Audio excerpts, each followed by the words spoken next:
দেশ বিদেশের যে যেখান থেকে দেখছেন আপনাদেরকে স্বাগত জানাচ্ছি। দেশের একমাত্র তেল পরিশোধনাগার ইস্টার্ন রিফাইনারিকে বন্ধ ঘোষণা করা হয়েছে। মূলত ক্রুড অয়েল সংকটের কারণেই এই রিফাইনারিটি বন্ধ করা হয়েছে। এর মানে হচ্ছে দেশে এখন বর্তমানে পরিশোধনযোগ্য কোনো ক্রুড অয়েল নেই, যে কারণে রিফাইনারিটিকে বন্ধ করে দিতে বাধ্য হয়েছে কর্তৃপক্ষ। সরকারের পক্ষ থেকে আসলে জানানো হয়েছে যে আগামী মে মাসের প্রথম সপ্তাহে দেশে ক্রুড অয়েল এসে পৌঁছতে পারে এবং তখন এই পরিশোধনাগারটি ফের চালু হবে। দর্শক, আপনাদেরকে জানিয়ে রাখতে চাই, 1968 সালে প্রথম তেল পরিশোধন শুরু করে এই রিফাইনারিটি এবং সেটি প্রতিষ্ঠিত হয়েছিল 1968 সালে এবং ওই একই বছরের শেষের দিকে এটি তার কার্যক্রম শুরু করে। এখান থেকে তেল যে ক্রুড অয়েল পরিশোধনের মাধ্যমে আমরা ডিজেল, পেট্রোল, অকটেন, কেরোসিন এবং ফার্নেস অয়েল আমরা পেয়ে থাকি। এ ঘটনার বিস্তারিত জানিয়ে সংবাদ প্রকাশ করেছে দেশের অন্যতম জাতীয় দৈনিক বিজনেস স্ট্যান্ডার্ড। চলুন দেখে আসি বিজনেস স্ট্যান্ডার্ড তাদের প্রতিবেদনে কি বলেছে।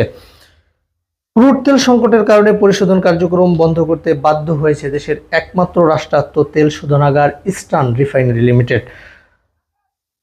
রোববার বিকেলে শেষ পরিশোধন কার্যক্রম চলেছিল বলে জানিয়েছেন প্রতিষ্ঠানটির দুজন কর্মকর্তা। ইরানের সঙ্গে ইসরায়েল ও যুক্তরাষ্ট্রের যুদ্ধের কারণে সৃষ্ট অস্থিরতায় প্রায় 2 মাস ধরে ক্রুড তেল আমদানি বন্ধ রয়েছে। মে মাসের প্রথম সপ্তাহে পরবর্তী আমদানি চালান দেশে আসার আগ পর্যন্ত অপেক্ষা করতে হবে ইআরএল কর্তৃপক্ষকে। তবে দেশের পরিশোধিত জ্বালানি তেলের পর্যাপ্ত মজুদ রয়েছে এবং সরবরাহ ব্যবস্থায় কোনো প্রভাব পড়বে না বলে আশ্বস্ত করেছে জ্বালানি বিভাগ। দর্শকের সংবাদটি থেকে নিশ্চিতভাবে বলা যায় দেশে ক্রুড অয়েলের মজুদ ইতিমধ্যে শেষ হয়ে গেছে। তবে সরকারের পক্ষ থেকে বলা হয়েছে আগামী মে মাসের প্রথম সপ্তাহে দেশে ক্রুড অয়েলের নতুন চালান ঢুকবে, তখন আবার চালু হবে ইস্টার্ন রিফাইনারি।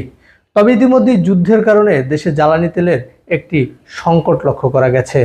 তবে এই একমাত্র তেল পরিশোধনাগার বন্ধ হয়ে যাওয়ার কারণে সেটি আর কতটা প্রকট আকার ধারণ করে সেটি এখন দেখার বিষয়। কারণ এই ইস্টার্ন রিফাইনারি থেকে বছরে 15 লক্ষ মেট্রিক টন ক্রুড অয়েল পরিশোধন করা হয়। সেখান থেকে ডিজেল, পেট্রোল, অকটেন, কেরোসিন এবং ফার্নেস অয়েল পাওয়া যায়।